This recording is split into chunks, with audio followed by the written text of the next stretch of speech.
Hey everyone, welcome to the latest installment from Ventrata, talking about combating checkout fraud. I'm Nick Johnson, the sales engineer for Ventrata, joined with my boss, Ollie Morgan, founder and CEO. Ollie, how are you? Hey guys, yeah, good to be on. I'm very well. It's pouring with rain outside, so I'm happy to be indoors and on this. It might not be true for all of our clients, but we're talking about one thing that will help them out, which is trying to keep fraud and bad actors under control, especially in digital payment space. This is going to be recorded just for the audience. We're tape the call. If you have questions during the presentation, you can put them in the chat. If you're watching this later, reach out to CS or through our website. We'll get back to you for follow-up questions. If we kick this off, I think Ollie, maybe you can talk to us about the major types of fraud that you see that our clients are experiencing. What are the key components there? Yeah, I mean, look, we've experienced a fair amount of fraud in our time. It's taken many different shapes and sizes. I don't think this is an industry standard definition, but the kind of categories that we've identified internally is sort of number one, this concept of friendly fraud. Friendly fraud is just regular guests who made a genuine purchase and just want their money back. And so have called up their credit card company and sort of made up some frivolous excuse as to why they want their money back, and have just issued a chargeback that way. Not very easy to prevent that. That's just the kind of the standard product not received or quality not as described chargebacks that you can see in your payment processor. The next is internal fraud. So funnily enough, this is quite a big topic, is particularly seasonal staff and temporary staff that have figured out ways around the system to be able to reissue tickets that aren't necessarily registered, selling them for cash and then pocketing that cash, particularly around re-entry attractions like Hop on Hop Off and sightseeing bus tours that allow the ticket to be used more than once, then reprinting that ticket and selling it for cash is another sort of form of fraud.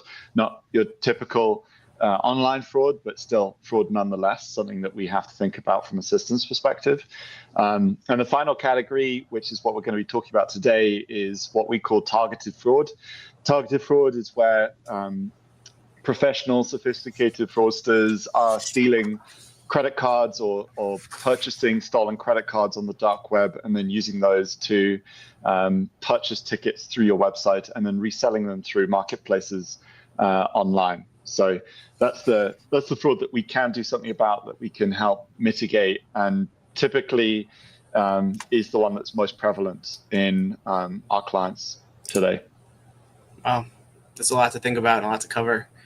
Is that when you think about the targeted fraud, some real life examples? What might this look like up close?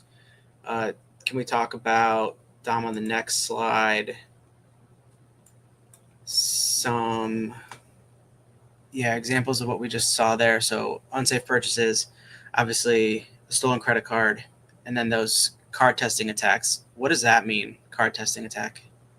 Well, yeah, this is just kind of describing the flow, the life cycle of targeted fraud. So typically, just the way that this comes about, the way that this happens is just any customer, any online purchaser in the world makes an unsafe purchase or makes a purchase with a service that is compromised or gets compromised. These hackers will breach that system and will download all of the stored credit cards that are in that platform. Typically, it's a retail platform, or even banks can get targeted and have the credit card information leaked and stolen. They then take this batch of credit card information and then, without doing anything with it, just upload it to the dark web, because these hackers are typically just good at hacking, not necessarily good at defrauding and actually using the cards. So they then upload them to the dark web, where they're then sold.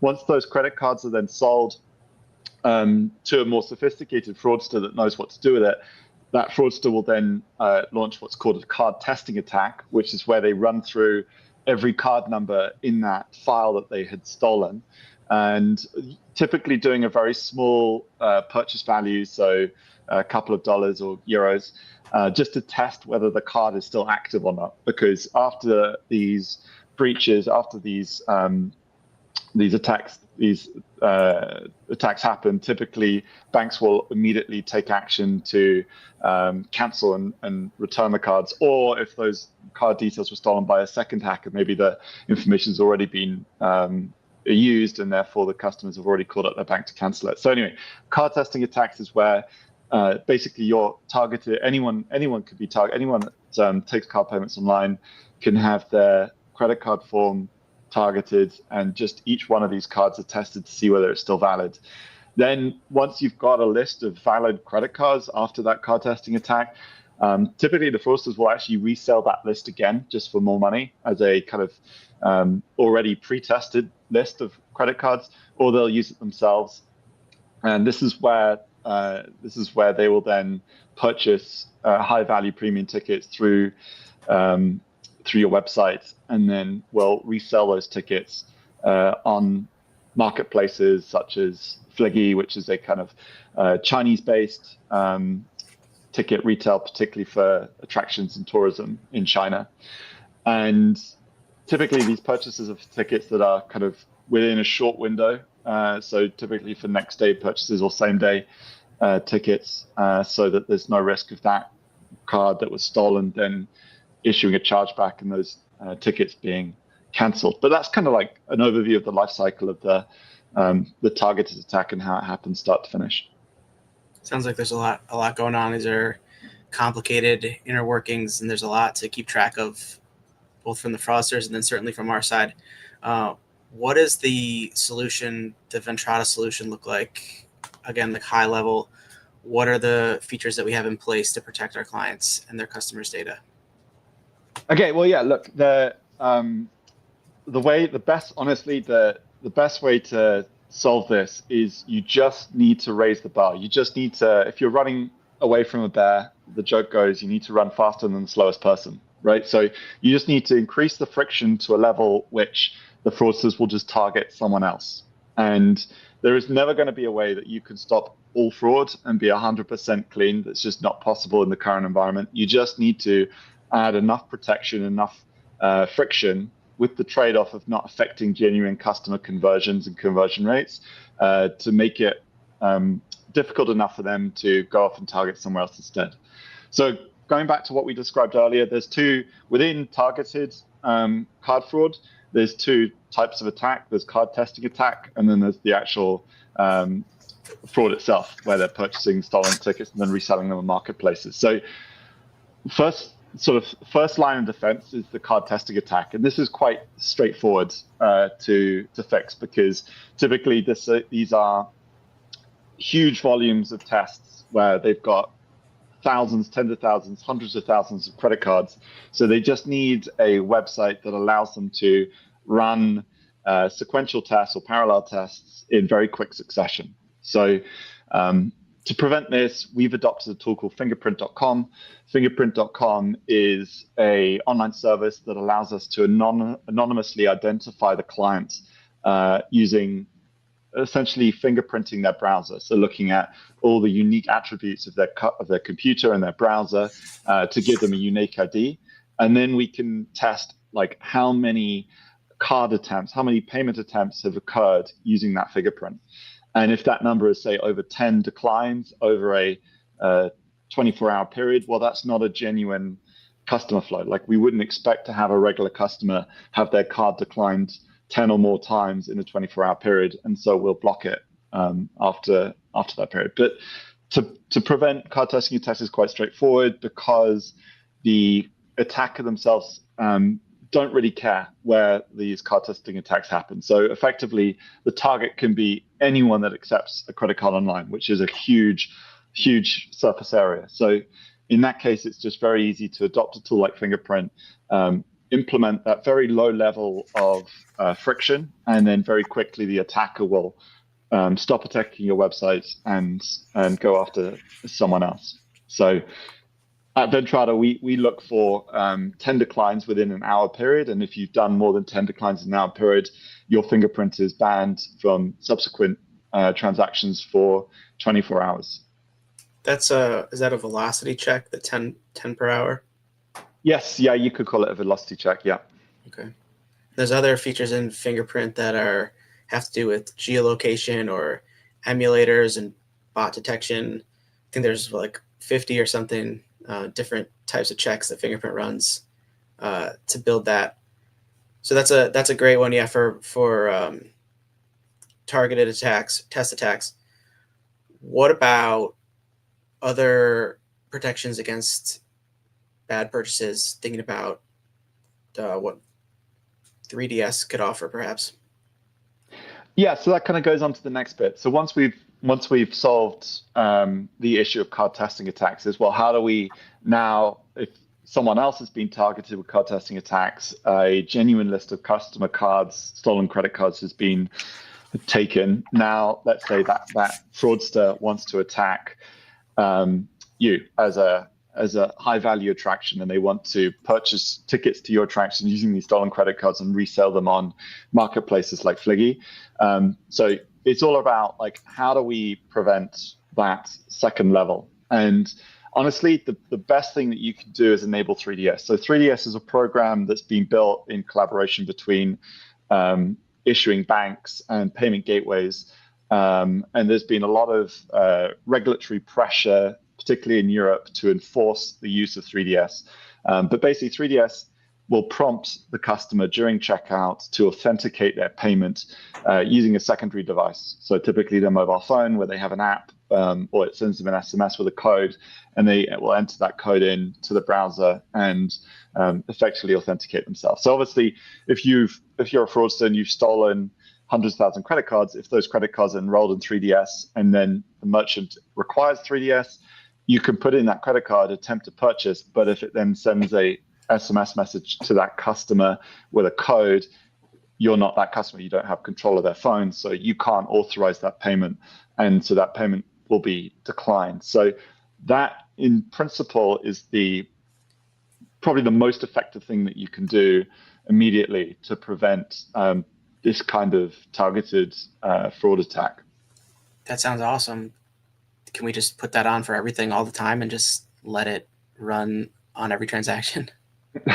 So yeah, so the downside of 3DS, the flip side is that, well, two things. Firstly, it does negatively affect conversion rate. So not everyone necessarily has their phone on them to approve that transaction. So even if it is a genuine customer trying to make the purchase, maybe they're lying in bed, just trying to check out, and it's on their other phone that the code sent to, or they're flying and they don't have signal, or whatever reason. So they don't have access to get that code, or the code is just not received, and they then drop off the conversion funnel, and it will count as a declined conversion.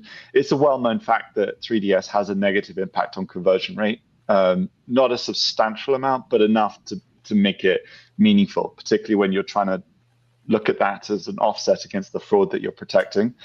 The other impact is that 3DS, the program 3DS, doesn't mean that sorry, I should first explain. So if your transactions are approved by 3DS, it shifts the liability of that transaction for fraud from you as the merchant to the issuing bank of the card. So it means that you as the merchant are not liable for any chargeback issued if that card was flagged as stolen and that transaction was marked as fraudulent. So it's still possible, right? So it's still possible for cards that are stolen to be used fraudulently, but it just means that when that fraud alert is issued by the customer, then the bank that they bank with is liable for that transaction, rather than you as the merchant. So as part of that trade-off, though, payment gateways and card schemes require that you as the merchant, and therefore us as the technology provider, provide some level of protection to avoid excessive fraud usage. So it's not good enough just to slap on 3DS and then walk away from the problem. That's not going to prevent fraud. That's just going to mitigate your risk from fraud. And if your fraud rates remain above 0.5% for an extended period of time, you actually can be revoked from the 3DS program, and transactions that you have been previously protected for in the past can then actually be called up, and you can be charged for those in the future. So it's a complete disaster. It's something that you never want to happen. We've luckily never had that happen with a client. We have been issued a warning, interestingly enough, by Visa with one of our merchants that was above the threshold for a long period of time, and we had to take mitigating action. So this kind of the reason where this webinar came about, and now talking through some of the protections that we implement, was in response to that. We actually weren't aware that it was possible to be revoked from the 3DS program, and that they can go into your back history and then charge you for historical fraud, until we received this notice. And at that point, we became aware of it, and we developed these further fraud protection techniques within our Ventrata program to prevent this happening to other merchants as well. Wow. But that's like a great, I mean, it's a great evolutional story of how the protections that we have had in place continue to evolve as the fraudulent attacks continue to get more creative. Thinking about 3DS and not wanting to overuse it if you can help it, what else can we do? What else does Ventrata do to only route like the most necessary transactions to 3DS? Like, is there a pre-screen that we can roll out? How do we filter that through? Yeah, so the trick is to do what's called dynamic 3DS. So this is where you decide to enable 3DS for transactions you declare risky, and then actually block transactions that are very risky. So you kind of see a table on the screen, which kind of gives you an idea of what we look at when we enable this functionality. So the first thing is, like, what is a risk score? Like, how do we actually determine whether a transaction is risky? So to do that, we have adopted 3 independent platforms for this. So we mentioned Fingerprint initially. We just talked about Fingerprint as a tool that allowed you to fingerprint a customer, give them a unique ID so you can identify them anonymously between transactions for the sake of a velocity check. But Fingerprint, as you mentioned, actually has 60 other signals in it that allow you to determine, for example, possible travel. So if you're a customer based in, I don't know, New York City, for example, and your browser is identifying that it's on a time zone in Eastern Europe, then and you're purchasing a ticket for the same day or early morning the next day, then the chance of you being able to travel from Eastern Europe to New York City in time for the ticket that you're trying to purchase is impossible. And therefore, we can identify with high probability that that transaction is fraudulent. The reason why that technique actually works incredibly well is because most fraud actually happens in retail. Like, the ticketing space doesn't typically have much fraud because you actually require the person to show up. Much more lucrative to fraudsters is to use a stolen credit card to purchase a retail good and then resell that retail good, because that can be done anywhere in the world. But physically having to show up an attraction is a little bit trickier. So it typically not have. But the reason why the impossible travel technique works so well is because with retail goods, that doesn't exist. So the fraudsters haven't sought to change the time zone of their browser when they're making these purchases to happen. So we found that to really good. But there's 60 other signals, as I said, like whether you're running an incognito, whether you're using a modified version of your browser, whether you've got developer tools open, whether you've got a VPN installed. There's, as you say, 60 different signals that lead into this score from Fingerprint. So we have that as kind of one element. The other tool that we've adopted is a tool provided by Google. So Google run a software which I'm sure everyone's familiar with called reCAPTCHA. reCAPTCHA is that annoying little puzzle that you have to fill out when you're trying to access websites, pick the traffic lights, the bikes, etc. But the underlying service is actually a machine learning tool that was originally built to detect bots. Like it was originally built to prevent bot attacks. But that team has launched a transaction payment fraud product that leverages their machine learning tools that were built to detect bots, but fed it with the data that Google has from their Google Pay network and their blogs and websites, and just their overall traffic, to provide this input on a risk score, a transaction risk score. Which basically determines how risky that transaction is from 0 to 10. And then the final input that we have is Adyen's own tools. We use Adyen as a payment processor, And Adyen themselves also have a very large network. Every merchant that uses Adyen then feeds into that. So if a stolen credit card is used on another Adyen merchant, then they'll have heads up. So if that same stolen credit card happened to be then tried through one of our merchants, then they obviously can determine that that's most likely to be fraudulent. So all of those tools together then lead into this risk assessment score, which is then, as you see on screen, 0 being least risky, 10 being most risky. And this is where we can then adopt a dynamic 3DS approach. So between 0 and 5, we can assume that the customer is not at risk.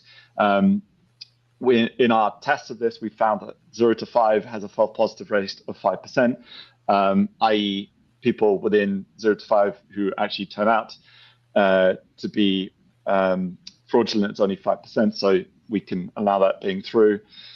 5 to 9, false positive rate only 1%. So in this bracket, we then require the use of 3DS, but we still allow the transaction to go through. So this just allows us to protect the merchant against the chargeback if it was then issued as fraud, but with the slight trade-off of there being a bit more friction on the checkout. So, but that's where the trade-off we've calculated makes sense with the risk score 5 to 9, and then 9 to 10 being high risk category where we will just block the transaction because the likelihood of that being fraudulent is very high with a false positive rate of 0.1%. So very high probability of that being a fraudulent transaction using this tool. So very, very high level overview. These are tools that I'm mentioning all of these tools. These are tools that actually Ventrata has internally. These are not tools that our customers would need to purchase separately. This is just me explaining how Ventrata has built fraud protection within our products. And these are the tools that we've used for that. You wouldn't need to pay for these tools yourselves as a customer. It's all included within the Ventrata license fee. Wow. I actually got firsthand test on the fingerprint technology by getting my own card blocked, testing client checkouts in Europe. And I was like, why isn't this working? And it's like, yeah, it did look suspicious that I would be trying to purchase a same day ticket in London from my basement in Chicago. And I was like, oh, look, we really do it. But yeah, Adyen is the engine behind this, and Ventrata Payments. And like you said, those are all these are included for our clients. Inside Ventrata, these scores are displayed straight into the bookings table there. So they can be filtered and sorted and displayed if needed. Yeah, so any one of our clients that are on this webinar listening, so the columns are available to you. You can see these. So you can add the fraud assessment fraud column and the fraud assessment transaction risk column to see these scores against your bookings table. We don't have the actual dynamic 3DS and block enabled by default. So reach out to your customer service manager if you're interested in getting it enabled. It's only worth doing, obviously, if you're having issues with fraud. So typically, what we'll do is just launch without it being enabled, and then if a customer's experienced a larger amount of fraud, then we recommend enabling it, and with enough data for the machine learning tool provided by Google to have read enough transactions to be able to be effective at blocking them as well. But yeah, so by all means, use this today just to look at what we've considered risky on each one of your bookings, and then you can look into them and manually check them and review them. And then when you're ready to enable the automated dynamic 3DS and blocking, then we can move on to do so. Yeah, what you've got on screen is kind of a kind of insider's view as to like the different signals that we've used to determine that score. So you can actually drill down into some more specifics if you're interested. But yeah, if you're interested, but if you're confused, then do reach out and let us know. So just to kind of sum up before we kind of go to Q&A then. So targeted fraud is about preventing card testing attacks as well as actual transaction fraud. Frontline protection is just using fingerprint.com to protect with card payment velocity attempts, which is something that's already built in and effective. And the next is using a combination of fingerprint, suspect scores, Adyen's own internal score, which is provided by Ventrata Payments, and then Google Recapture Enterprise Fraud Prevention, building that score into the risk score, applying dynamic 3DS, and then blocking high-risk transactions on that. If you do all of those things combined, you will eradicate fraud significantly from your checkout. So if you have a problem with it, this will solve it. Got it. So a couple questions in the chat. Looks like we want to know, if you had fingerprint set up, would you turn off 3DS? So you wouldn't. So fingerprint doesn't replace 3DS. So it might be that comment came in before we had a chance to explain the full flow. Fingerprint should be used as a signal to determine whether you should use 3DS and feed into that fraud signal, that fraud score. But it's not a replacement tool. So fingerprint won't shift your liability for fraud. It's just one of three signals that allows us to determine how risky we think this customer is and whether we think we should require 3DS. Got it. Next question is this required for all Ventrata users? It's definitely not required. As I said, it's not even enabled today. It's something that's available. You can see the statistics by default. So actually, it's disabled by default. So you can look at the numbers. You can see how we've ranked each transaction in your dashboard today. We do have the velocity check already in place. So the velocity check is there because card testing attacks, as I said, they're not discerning. These attack bots will just go after any website and run automated testing against it. But again, it's a very low risk protection to implement because all you're testing against is someone attempting thousands of transactions on a website, which is a very easy thing to identify and block. So, yeah. Got it. When is fingerprint implemented? Be interested in seeing the difference in our fraud cases. Yeah, so you can see it today by just looking at that transaction risk column on the bookings table and filtering it. So if you've got that transaction risk column now, you could filter that by is between 0 and 5, and you can see all of the payments that we would have allowed through 0 and 0.5. You would have seen all the payments that we would have allowed through without 3DS, and then filter by between 0.5 and 0.9 to see all of the transactions that we would have required 3DS on. And then you can filter by 0.9 to 1 to see all of the transactions that we would have blocked. So you can already apply that to your existing bookings table to see a simulation of how it would have been implemented. Got it. Yeah, and I think no one knows your business like our clients know their business best. And so if they do see something that seems unusual, suspicious, they should reach out to CS and flag that for us. That's part of this ongoing evolution process. Yeah, look, it's a constantly moving target. These fraudsters are constantly using different tactics and techniques to work around protection methods. As I said at the start, you just need to run faster than the slowest runner to avoid being targeted. So, but we are constantly monitoring and trying to adjust what we do. And even the Google Recapture tool itself is a machine learning tool. So we report back to Google every time that we receive a fraud alert from Adyen, and that just will improve the model over time to make it more accurate at detecting payment fraud. Got it. One more question. Emily wants to know how much transaction data is needed. Usually it takes a couple weeks to get the model trained. Depends on your volume. So we typically suggest a few weeks or 1,000 transactions, whichever comes first.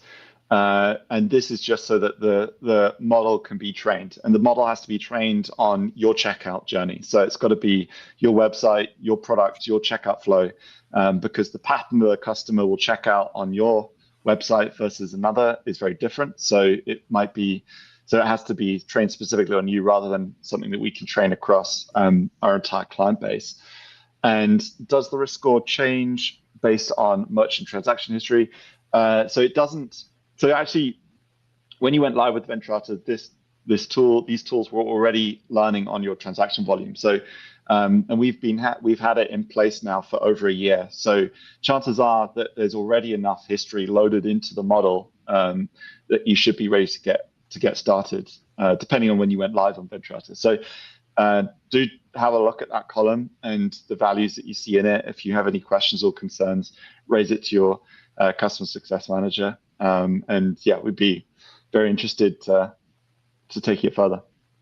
Great. This was really helpful, Ali. Thank you for going through all this in medium high level detail, but there's a lot there and a lot that's continuing to evolve as the product grows. If current clients have questions, like you said, reach out to CS. Future clients, come to the website, ventrata.com, scan the QR code, message us on LinkedIn. We're happy to talk more with you. Other than that, I think we'll wrap up here for today. And I hope everyone has a great Halloween. And we'll see you on the next one. Thanks, guys.